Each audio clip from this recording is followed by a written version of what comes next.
Hi everyone, welcome to Brit Asia TV. I'm your presenter, Jazz Bayer. Today we're talking to Nicola Turner, who's the Director of Legacy at the 2022 Birmingham Commonwealth Games. Nicola, we're in the cold, icy weeks of December.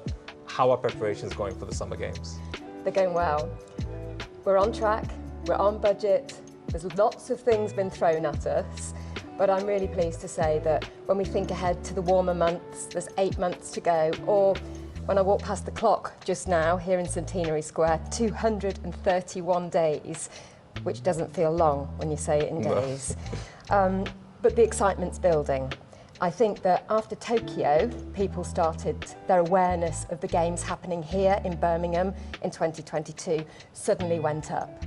And I think that people are starting to think about coming together again, about what this could do for the city, about what it could do for the image of the city and the region, and the excitement is building. How do we get people from Birmingham excited for these games? A lot of people are complaining that it's just traffic and it's just, you know, it feels so far away for a lot of ordinary people who maybe aren't competing, who don't have tickets. How do we unite the whole city in getting behind these games and running up into 2022? I think this Games is always more than sport and tickets.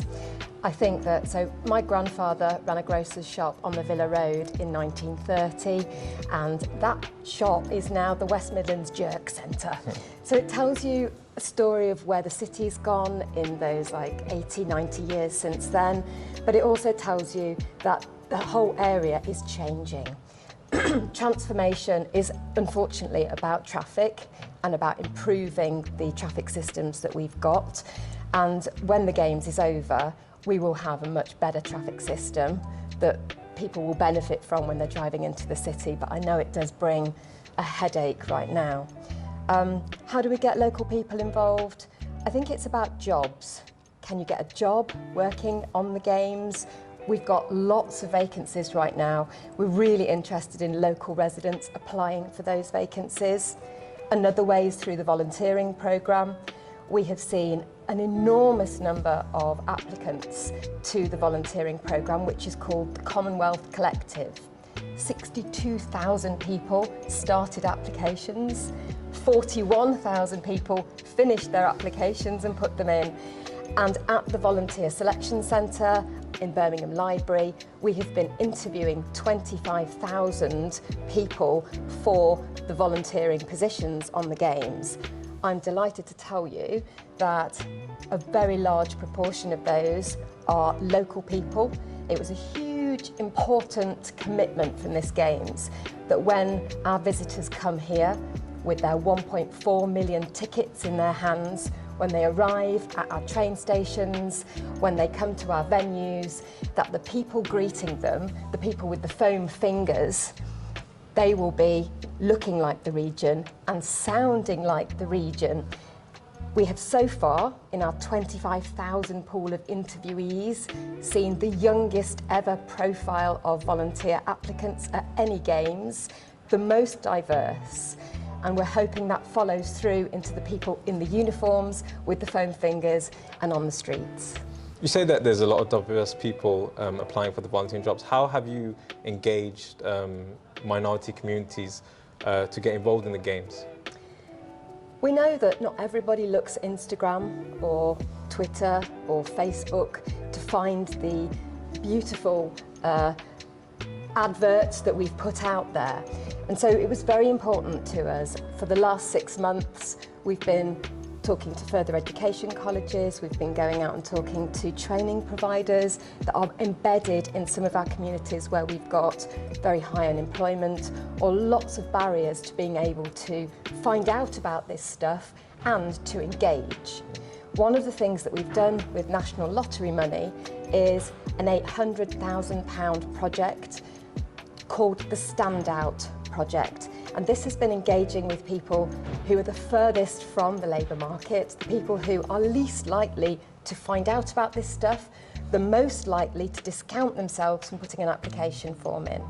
Some of those people don't have a computer, some of them aren't in the position to be able to put their digital application in. So the Standout Project has been working to help people put their applications together, giving them the confidence, but also giving them a computer if that's what they need to put their application in. One of the things that's happened through that standout project is that there were 29 refugees here in the city who wanted to apply, but their ID documents hadn't come through by the time that the deadline closed. So what the team here did was they agreed that we would hold those places open until the ID documents came in. And those are some of the ways that we're trying to encourage a different type of person to feel that they can be part of the Games. And of course, a lot of investment is coming into Birmingham from all over the country. How do local people make sure they receive the benefit of that investment from companies, small businesses? How do you make such a unifying force around investment, making sure the money goes into our communities, into the pockets of people from the city? I've never worked on the Games before, but one thing that's really struck me, I've been working at 18 months, is the commitment to local benefit. And that comes through in the choices that are being made by the organising committee. One of those choices is how many of the supplier contracts they want to see going to local companies and local organisations. They've set the bar quite high for themselves. They've said they would like at least 75% of the £350 million in contracts to go to local businesses. And we are on track for that at the moment. But we also recognise that because it's an arm's length body, the tender process to put your application in to be a supplier is really intense. There's a lot of things to add into your application form. And so one of the things we've done is we've worked with the Greater Birmingham and Solihull LEP. They've put a programme on, and that has been specifically to train SMEs, and particularly those with people of colour who are their leaders, in order to show them how to apply for this public procurement process. And I'm delighted to say we have at least 2 contract holders who attended those training sessions and who have been successful in getting a contract with the Games. That's great. If I was to change the conversation a little bit, sport has always been the great unifier. The eyes of the world will be on Birmingham in 2022. Almost half the countries involved in the Games say homosexuality is a crime. How do we show our values and project them out to the wider world? I think the Commonwealth Games Federation has got equality as one of its values. And one of the good things about the Commonwealth Games, I think, is its willingness to talk about and air some of the issues that you've just pointed out. We're going to have Pride House here in the West Midlands, and this will be a safe space for athletes and those connected to the Games to come and feel comfortable while they're here. I think, though, that the Queen's Baton Relay going around the globe gives us an opportunity for young people and people in country where the baton goes to start to talk about some of these issues in a very inclusive and open way as that baton is passed from country to country. And I hope that that is something that the Queen's Baton can do for all of the 72 nations and territories involved in the Games. And just as a side note, which of the sports are you most looking forward to seeing when they come here in the 2022? Well, people who know me know I'm a big cricket fan, although today, with the Ashes and how England are performing, I possibly shouldn't be admitting that. But I'm really excited to see women's cricket here at Edgbaston. I think that, although we haven't seen the outcome of the draw yet, some of the countries that will be competing in that competition are going to draw massive crowds from the West Midlands. So can you imagine the Pakistan-India competition? I'm really looking forward to seeing the extension of the 100 competition from this summer and how that then flows through into a celebration of more women's medals than men's here at the Games. And how important do you think it is to showcase women's sport and have it, equal or even above par the men's sport? I think that's where we are today. It's about equality, and if we're serious about calling this the Games for everyone, then this has to be about raising new benchmarks for inclusion. We also have the largest integrated parasport programme of any Games ever. And what that will mean for spectators is you will be able to come to the athletics stadium, you'll be able to see the 100 metres being run by able-bodied people, and maybe that's the thing that you apply for tickets to want to see. But in that day's programme, you will also get to see para-athletes at the top of their game, and their experience of being in that full stadium will be immense.